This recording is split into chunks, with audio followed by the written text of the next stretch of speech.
Alright, if we look at our packet, we're going to be making our wooden chest. The first thing that we're going to be making is our sub-assembly. You can see that from the callouts we have our long legs and our short legs, and then our triangle supports. What we're going to be doing now is we're just going to be worrying about the legs, and we'll worry about the triangle supports later.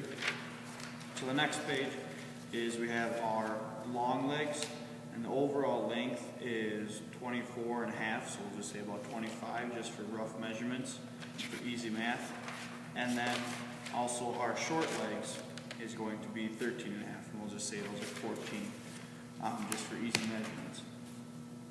Our first step that we want to do is find out enough materials so that we can have our legs, take them through the process of squaring them up all at the same time. So I want to make sure I have enough material for both my long legs and my short legs at the same time.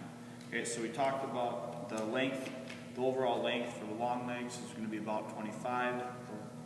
Length for the short legs is going to be about 14.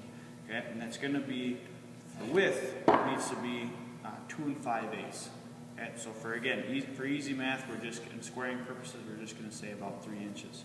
So we're going to say 3 inches wide for each piece. So if I measure this board, it's just a little under 6, so that'll be fine. And then for this length, it's about 25 and a quarter. Okay, so I'm able to get both of my legs out of my long legs out of this one piece. What'll end up happening if I make kind of a mark at 3, we'll basically end up having our legs around here. So I'll have a long leg here and a long leg here. Okay? I don't need to spend time measuring it exactly at 2 5/8 because that's going to be planed off when I'm dealing with the thickness. Okay?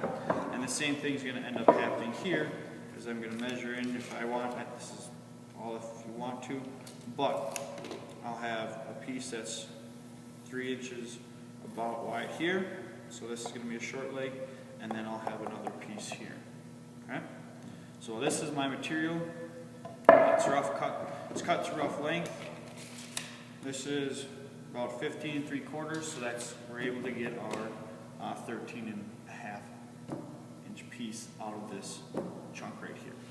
So the next step that we're going to be dealing with, once we've selected our material, we've got to look through. We have the needed material, the knots. They're tight knots. They're not loose, not able to fall out. So that material's okay. And the next step is we're going to be squaring.